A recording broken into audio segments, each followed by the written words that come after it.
2장입니다.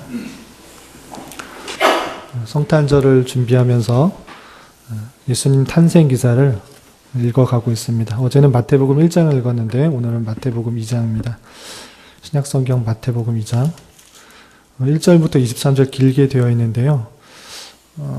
많이 아시는 말씀들이지만 오랜만에 또 대하는 일이고 또 천천히 읽으면 그것에서 또 주시는 은혜가 또 크리라 생각되면서 처음부터 끝까지 읽을 텐데 우리 세 부분으로 나눠서 읽어보도록 하겠습니다. 먼저 1절부터 12절까지는 동방박사들이 큰 별을 보고 찾아오는 예수님이 탄생한 곳으로 찾아오는 내용들이 1절부터 12절까지 있는데 먼저 1절부터 12절 말씀 함께 읽겠습니다. 헤롯 왕 때에 예수께서 유대 베들레헴에서 나심에 동방으로부터 박사들이 예루살렘에 이르러 말하되 유대인의 왕으로 나신 이가 어디 계시냐? 우리가 동방에서 그의 별을 보고 그에게 경배하러 왔노라 하니 헤롯 왕과 온 예루살렘이 듣고 소동한지라. 왕이 모든 대제사장과 백성의 서기관들을 모아 그리스도가 어디서 나겠느냐 물으니 이르되 유대 베들레헴이오니 이는 선지자로 이렇게 기록된 바 또 유대 땅 베들레헴아 너는 유대 고을 중에서 가장 작지 아니하노다. 내게서 한 다스리는 자가 나와서 내 백성 이스라엘의 목자가 되리라 하였음이니이다. 이에 헤롯이 가만히 박사들을 불러 별이 나타난 때를 자세히 묻고 베들레헴으로 보내며 이르되 가서 아기에 대하여 자세히 알아보고 찾거든 내게 구하여 나도 가서 그에게 경배하게 하라. 박사들이 왕의 말을 듣고 갈새 동방에서 보던 그 별이 문득 앞서 인도하여 가다가 아기 있는 곳 위에 머물러 서 있는지라.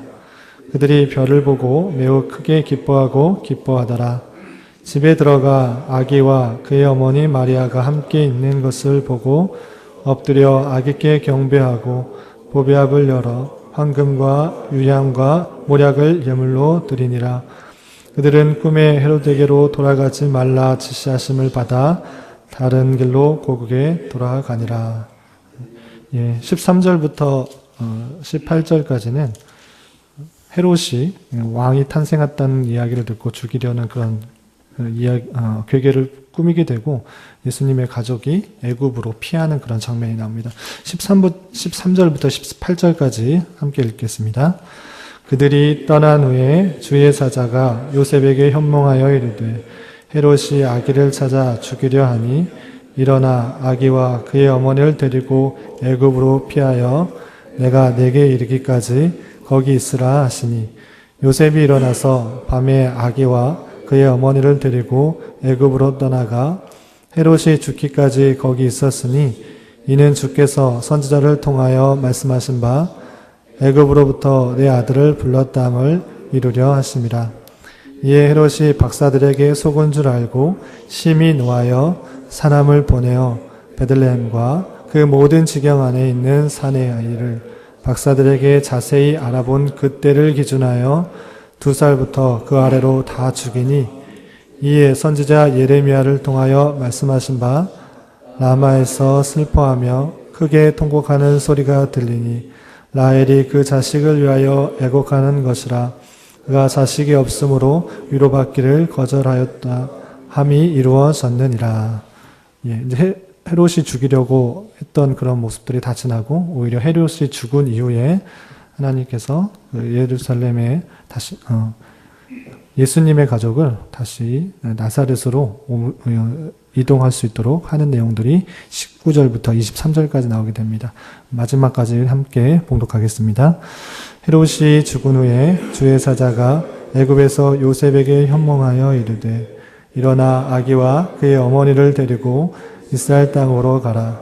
아기의 목숨을 찾던 자들이 죽었느니라 하시니 요셉이 일어나 아기와 그의 어머니를 데리고 이스라엘 땅으로 들어가니라.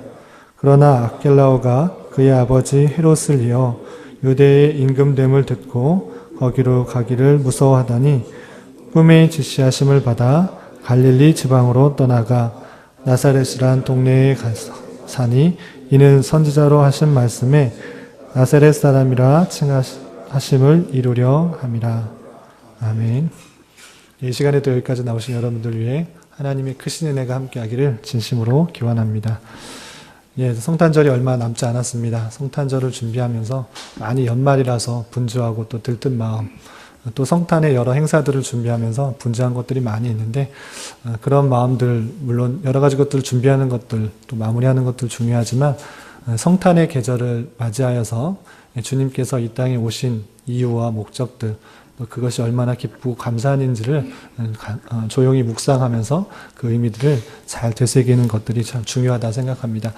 오늘 그 말씀 일기 본문에 따라서 마태복음 2장을 대하게 되는데, 마태복음 2장에서도 주님께서 어떻게 탄생하셨고 또 어린 시절을 어떻게 간략하게 보냈는지에 대해서 서술되었는데, 그것을 통해서 우리에게 또 적용할 수 있는 것들이 무엇인지, 교훈받을 수 있는 것들이 무엇인지를 몇 가지 살펴보고자 합니다. 이 말씀들, 마태복음 2장의 말씀들은 많이들 아는 내용들입니다. 익숙한 말씀인데, 어떤 말씀들이냐, 우리 읽었지만 간략하게 다시 한번 요약하면 이렇습니다. 헤롯 왕 때에 동방의 박사들이 큰 별의 빛을 보고 왕이 나신 것들을 깨달아서 예루살렘으로 오게 됩니다.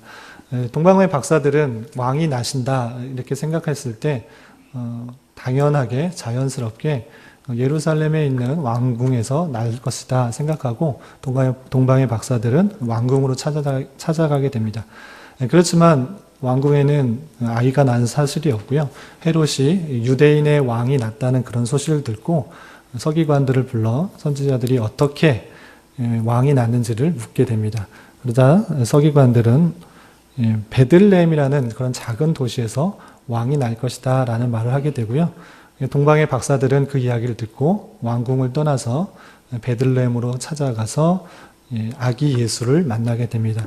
아기 예수를 만나게 돼서 세 가지 예물, 황금, 유향, 모략을 아기 예수께 드리게 되고 왕이 나신 것들을 축하합니다. 그리고 그 꿈에 나타나서 예루살렘 성으로 왕궁으로 들어가지 말고 고국으로 피하여 돌아가라는 말을 듣고 길을 바꾸어서 돌아가게 됩니다. 헤롯이 박사들이 왕이 났다는 그 소식들을 전해주지 않게 되자 내 자신보다 나 외에 다른 왕이 났다는 것들을 시기 질투하게 되고요. 그때로부터 2살 이하의 아이들은 다 죽이는 일을 벌이게 됩니다. 그 소식들을 전하게 듣고 예수님의 가족들 마리아와 요셉 그리고 아기 예수는 애굽으로 잠시 피하여 있다가 헤롯이 죽게 된 사실을 듣고 다시 이스라엘 땅으로 돌아와서 그 나사렛 지역으로 이동하여서 살게 되었다라는 내용들이 오늘 마태복음 2장의 내용들입니다. 이 내용들을 통해서 우리가 어떻게 교훈받을 수 있는가, 우리가 어떤 것들을 또 적용하면서 살아야 될 것인가, 3가지 정도를 생각해 보고자 합니다. 첫 번째는 마태복음 2장에 계속적으로 반복되면서 강조된 표현들이 있는데, 그것은 무엇이냐면 옛 선지자의 말씀들을 인용하면서 그 말씀들이 이루어졌다라고 하는 것들이 반복돼서 표현되고 있는 것입니다. 마태복음 2장뿐만 아니라 마태복음 1장에서도 구약에서 계속적으로 예언되었던 아브라함의 자손, 이삭의 자손, 다윗의 자손, 그 분이 누구인가, 그 구약에 예언되었던 분이 누구인가, 예수다라는 것들을 보여주기 위해서 1장에서도 예수님의 계보를 설명해 주었고요. 2장에서도 구약에서 계속적으로 약속하였던, 예언되었던 그분이 누구인가를 표현해 주기 위해서 구약 성경들을 인용했던 모습들을 살펴볼 수가 있고, 마태복음 그 전체적으로 나타나는 것들이 예수가 누구인가, 구약에서 예표되었고 예언됐던 그분이 바로 예수다라는 것들을 의도적으로 알려주기 위해서 구약의 성경을 인용한 모습들을 볼 수 있습니다. 먼저 5절과 6절에서 보면 이렇게 되어 있습니다. 박사들이 왕궁을 찾아가서 왕이 어디에서 났느냐 물었을 때 헤롯이 대제사장과 서기관들을 모아서 이렇게 묻는 장면이 나오는데, 그때 구약 성경을 인용하면서 이렇게 표현하고 있는 것입니다. 5절 보면 서기관과 대제사장들이 이렇게 말하고 있는 것입니다. 이르되 유대 베들레헴이 오니 이는 선지자로 이렇게 기록된 바, 또 유대 땅 베들레헴아 너는 유대 고을 중에서 가장 작지 아니하도다. 내게서 한 다스리는 자가 나와서 내 백성 이스라엘의 목자가 되리라. 예, 이것은 잘 아시다시피 또 말씀일기 책자에 보충 설명되어 있다시피 미가서 5장 2절에 예언되어 있던 그런 말씀입니다. 참 메시아, 참된 왕이 어디서 날 것인가 미가서에 예언되어 있는데요. 5장 2절에 보면 베들레헴 에브라다, 베들레헴이라는 작은 도시에서 메시아가 날 것이다 라고 표현되고 있는 것입니다. 그냥 이것들을 흘려서 볼 수 있지만 마태라는 기자는 구체적으로 구약 성경을 인용하면서 구약 성경이 응하게 되는 것들을 강조하기 위해서 이렇게 표현하고 인용하고 있는 것입니다. 뿐만 아니라 다음 읽어보면 15절에서도 이렇게 되어 있습니다. 헤롯이 죽기까지 거기 있었으니 이는 주께서 선지자를 통하여 말씀하신 바 애굽으로부터 내 아들을 불렀담을 이루려 하심이라 라고 말하는 것처럼 구약의 선지자를 통해서 예언했던 말씀들이 이루어지고 있다라는 것들을 강조하고 있는 것이죠. 또 17절, 18절에서도 이렇게 표현하고 있습니다. 이에 선지자 예레미야를 통하여 말씀하신 바 라마에서 슬퍼하며 크게 통곡하는 소리가 들리니 라헬이 그 자식을 위하여 애곡하는 것이라. 그가 자식이 없으므로 위로받기를 거절하였도다 함이 이루어졌느니라 라는 표현들. 그리고 마지막 23절 나사렛이란 동네에 가서 사니 이는 선지자로 하신 말씀에 나사렛 사람이라 칭하리라 하심을 이루려 함이라라. 계속적으로 구약에 예언되었던 그런 내용들이 실제적으로 예수님께서 태어나신 것뿐만 아니라 이동하신 것, 애굽으로 피하신 것, 그리고 많은 사람들이 이스라엘에서 죽게 된 것, 그리고 다시 나사렛에서 살게 되게 되어서 나사렛 사람이라고 하게 되는 이유를 응하게 되었다라는 것들을 표현하기 위해서 계속적으로 구약 성경이 이루어졌다라는 것들을 강조하고 있는 모습을 볼 수 있습니다. 이런 말씀을 통해서 우리가 어떻게 적용해야 될 것인가? 예수님은 다름 아니라 구약 성경에서 예표되고 예언되었던 그 분이 실제적으로 오신 분이다 라고 생각할 수 있어야 될 것이고, 하나님의 말씀이 반드시 응하여지는 역사를 살고 있구나 라고 생각할 수 있어야 될 것입니다. 예수님께서 이 땅에 오셔서 이루신 사건들은 구약의 많은 선지자를 통하여서 예언된 말씀들이 이루어진 말씀이 응한 역사였습니다. 그 역사를 이루어 주시는 분이 하나님이시고 하나님께서 그 말씀의 역사를 이루시는 분이라는 것들을 우리는 잘 생각해야 될 것입니다. 그러할 때 오늘날 우리가 어떻게 적용할 수 있는가? 말씀 속에서 예수님만 말씀이 응한 역사가 아니라 오늘 우리에게도 하나님께서 말씀이 응하게 되는 역사를 살고 있음을 늘 잊지 말고 살아야 될 것입니다. 성경 속에서만 말씀이 이루어지고 응하는 것이 아니라 오늘날 우리에게서도 하나님께서 하신 말씀들이 응하여지고 이루어지는 역사 가운데 살고 있음을 알아야 될 것입니다. 우리는 하나님의 말씀이 어떠한지를 모를 때 하나님께서 우리를 향한 어떠한 계획이 있는지, 어떠한 뜻이 있는지, 또 앞으로 어떠한 일들이 일어나는지에 대해서 무관심하고 알지 못할 때 그것을 잘 알아채지 못합니다. 그렇지만 하나님께서는 이미 성경을 통하여서 우리가 어떠한 삶을 살아야 될 것과 살게 될 것인지, 그리고 앞으로 어떠한 일들이 있는지 구체적으로 성경을 통해서 말씀해 주신 것입니다. 그러할 때 우리는 어떠한 삶을 살아야 되는가? 부지런히 우리를 향한 하나님의 말씀이 어떠한 것인지를 밝히 알기 위해서 힘써 노력해야 될 것입니다. 하나님께서 우리를 향한 말씀에 어떠한지를 깨닫지 못한다면 하나님 말씀이 이루어지고 있는지, 하나님께서 어떻게 역사하시는지를 잘 모를 수 있는 것입니다. 그런 것이 아니라 하나님께서 오늘날 우리에게도 원하시는 것들이 있다. 또 그 말씀을 통해서 이루어진다라는 것들을 기억하면서 어떻게 응하여지는지를 볼 수 있어야 될 것이고, 그것을 통해서 하나님의 놀라운 섭리의 역사들을 깨달을 수 있어야 될 것입니다. 바라고 기도하기는 하나님께서 우리에게 향한, 그리고 앞으로의 일들에 대해서 말씀하셨을 때 그 말씀들을 부지런히 익히고 배워서 그 말씀의 실현의 역사들을 경험할 수 있는 저와 여러분이 되시기를 부탁을 드리겠습니다. 두 번째로 생각해 볼 것은 유대인의 왕에 대한 그런 생각입니다. 박사들은 이렇게 생각했습니다. 유대인의 왕이 나실 거라는 그런 별의 메시지를 보고 왕궁으로 찾아간 것입니다. 유대인의 왕이라면 당연히 왕궁에서 태어날 것이고 또 멋진 많은 사람들의 축복을 받으면서 태어날 것이다 이렇게 생각했던 것입니다. 그렇지만 예수님께서 오신 것은 왕궁에서 태어난 것도 아니고 더 멋진 곳에서 태어난 것이 아니라 아주 작고 낮은 베들레헴 그리고 마구간에서 구유에서 태어난 것입니다. 그리고 그의 삶이 아시다시피 더 멋지고 많은 것들을 누리고 왕궁에 입성해서 많은 사람을 통치하고 다스리고 유대인의 정치적인 왕의 모습으로 있었던 것이 아닙니다. 많은 사람들은 그런 왕을 기대했지만 예수님께서 이 땅에 오신 이유와 목적은 이 땅에서 왕으로 다스림을 행하는 그런 모습으로 온 것이 아닙니다. 이 땅에 오신 이유는 낮고 천한 모습으로 또 섬기는 모습으로 오셔서 하나님의 택하신 백성의 죄를 대속하기 위해서 이 땅에 오신 것입니다. 그렇기 때문에 예수님의 생애는 이 땅에서 더 많은 것들을 이루고 또 왕으로서의 모습들을 갖추는 그런 모습들이 아니었던 것입니다. 그런 모습, 이 땅에서의 완전한 것들을 추구하는 모습이었다면 왕궁으로 태어나서 또 많은 능력과 능력들을 보이면서 인기를 얻어서 왕궁으로 입성해야 됐지만 예수님께서는 그런 것들을 취하지 않으시고 오히려 낮고 천한 모습으로 오셔서 또 십자가에 달려서 조롱과 멸시를 참으시고 내려오시는 것이 아니라 달려 돌아가시는 일들을 행했던 것을 보게 됩니다.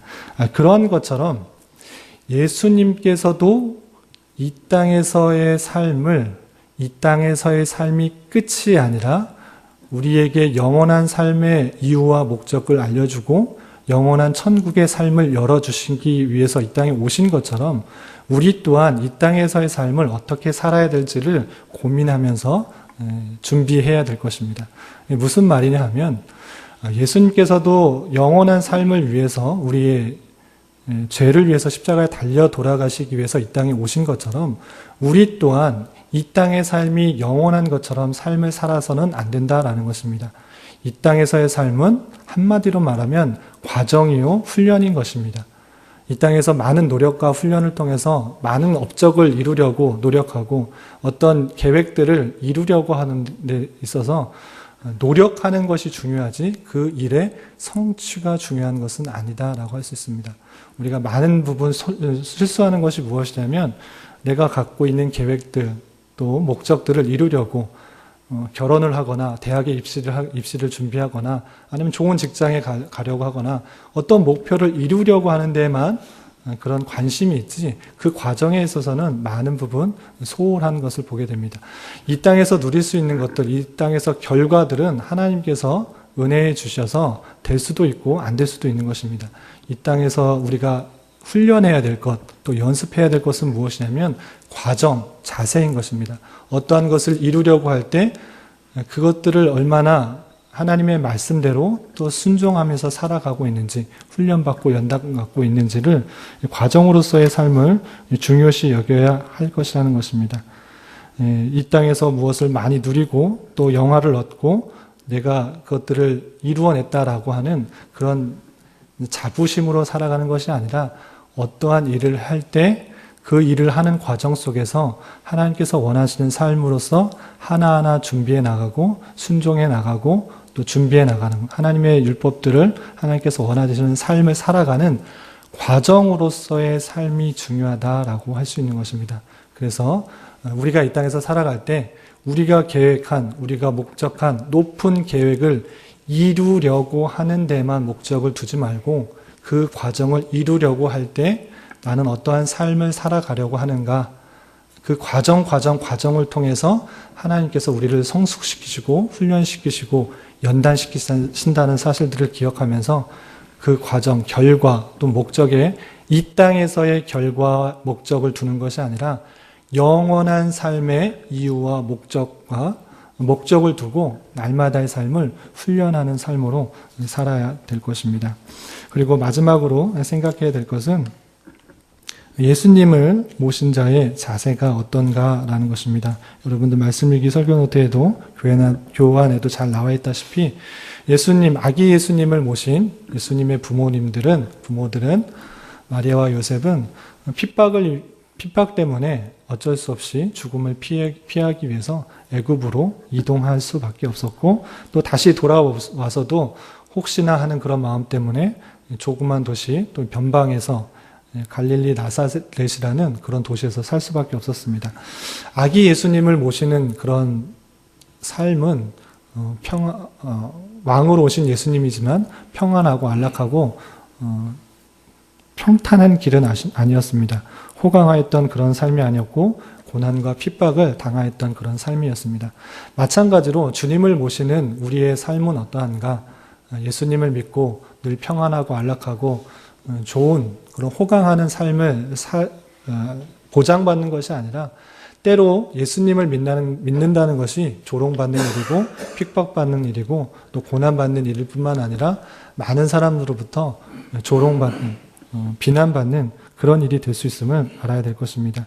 주님을 모신다는 것은 이 땅에서의 호강하는 그런 삶이 아니라 때때로 고난과 환난과 핍박을 받을 수 있는 그런 삶이다라고 생각을 하면서 예수님을 믿는 그런 사람으로서 고난과 또 핍박과 조롱과 멸시를 감당할 그런 자세를 우리가 가져야 될 것이다.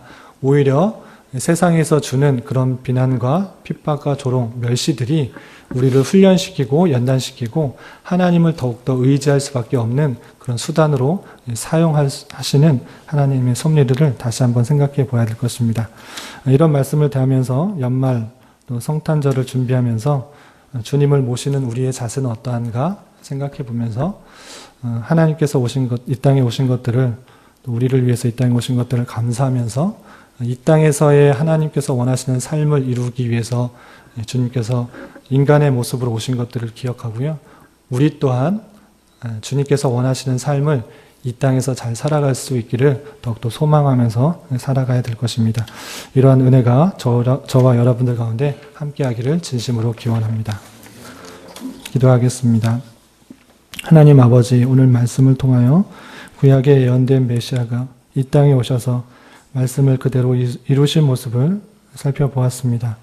이 땅에서 영광을 취하려고 하지 않으시고 낮고 천한 모습으로 주님의 말씀을 이루시는 겸손의 주님의 모습을 보며 우리 또한 이 땅에서의 삶을 내 자신만의 유익을 위해 살아가지 않게 하시고 하나님께서 원하시는 뜻이 무엇인지를 되돌아보며 그 뜻을 이루기 위한 삶을 살아갈 수 있도록 인도하여 주시옵소서. 또한 주님 모시고 살아가는 삶이 때때로 환난과 곤경과 불편함을 겪게 되는 삶인 줄 알아 내게 닥쳐오는 여러 가지 시험과 환난에도 의연하고 늠름하게 대처하며 살아갈 수 있도록 붙들어 주옵소서. 이 나라와 민족을 위해 기도합니다.